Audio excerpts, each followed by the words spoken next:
আমি বহুদিনৰ পৰা ন্যায়াধীশ বিপ্লৱ শৰ্মা কমিটিৰ প্ৰতিবেদন আলোচনা কৰি আহিছিলোঁ অসম চুক্তিৰ 6 নম্বৰ দফা অনুসৰি 6 নম্বৰ দফাত জাষ্টিছ বিপ্লৱ কুমাৰ শৰ্মাৰ এটা ৰিকমেণ্ডেশ্যন আছিল যে সত্ৰসমূহৰ প্ৰিজাৰ্ভেশ্যন আৰু ডেভেলপমেণ্টৰ কাৰণে এখন সত্ৰ আয়োগ গঠন কৰিব লাগে।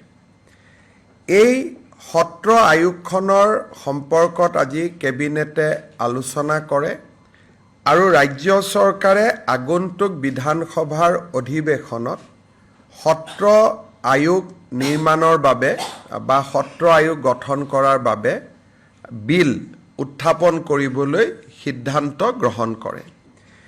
এই সত্ৰ আয়োগৰ অধ্যক্ষ হ'ব এজন হাইকোৰ্টৰ অৱসৰপ্ৰাপ্ত ন্যায়াধীশ। এই সত্ৰ আয়োগত এজন ৰিটায়াৰ্ড গভৰ্ণমেণ্ট এমপ্লয়ী থাকিব at the level of secretary, যোনে ৰাজহ আইন সম্পৰ্কে তেওঁৰ যথেষ্ট জ্ঞান আছে। দ্বিতীয়তে সত্ৰসমূহৰ পৰা 2জন সত্ৰাধিকাৰ প্ৰভু ঈশ্বৰক চৰকাৰে মনোনীত কৰিব। এই আয়োগখনৰ দায়িত্বৰ ভিতৰত থাকিব যে ডিষ্ট্ৰিক্ট কমিশ্যনাৰে বা ডিচি সকলে সত্ৰৰ ওপৰত দিয়া মাটি বাৰীৰ ওপৰত দিয়া যিকোনো ৰায়ক এই আয়োগৰ ওচৰত এপিল কৰিব পাৰিব।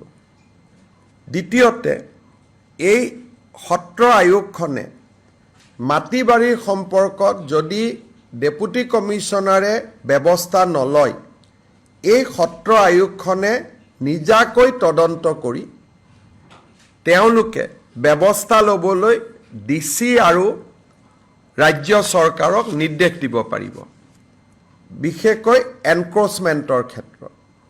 দ্বিতীয়তে এই সত্ৰ আয়োগখনৰ এটা পুঁজি থাকিব যাৰ দ্বাৰা হেৰিটেজ সত্ৰসমূহৰ মেইনটেনেন্সৰ দিশটো এই সত্ৰ আয়োগখনে চকু দিব। আৰু এই সত্ৰ আয়োগখনে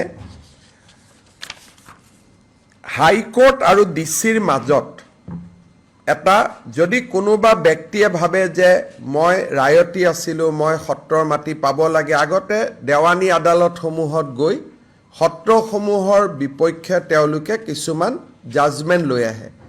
এতিয়া সত্ৰ আয়োগৰ ওচৰতহে তেওঁলোকে এপিল কৰিব পাৰিব আৰু সত্ৰ আয়োগৰ পিছতহে তেওঁলোকে হাইকোৰ্টলৈকে যাব পাৰিব। অৰ্থাৎ মাটি বাৰীৰ ক্ষেত্ৰত ৰাজ্য চৰকাৰ আৰু জিলা আয়ুক্তসকলৰ ওপৰত এই সত্ৰ আয়োগখনে এটা ক্ষমতা পাব, যি ক্ষমতাৰ জৰিয়তে সত্ৰৰ ভূমিসমূহ সংৰক্ষণৰ বাবে সত্ৰ আয়োগে সফল পদক্ষেপ গ্ৰহণ কৰিব পাৰিব।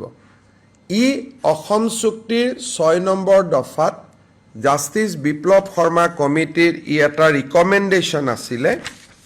এই ৰিকমেণ্ডেশ্যনটোক ৰাজ্য চৰকাৰে অকল গ্ৰহণ কৰাই নহয়, ইয়াৰ ভিত্তিত আমি আগুৱাই গৈ বিল এখনো আমি ৰেডি কৰিছোঁ, কেবিনেটত এপ্ৰুভ কৰিছোঁ আৰু বিধানসভাৰ মজিয়ালৈ আমি লৈ যাম।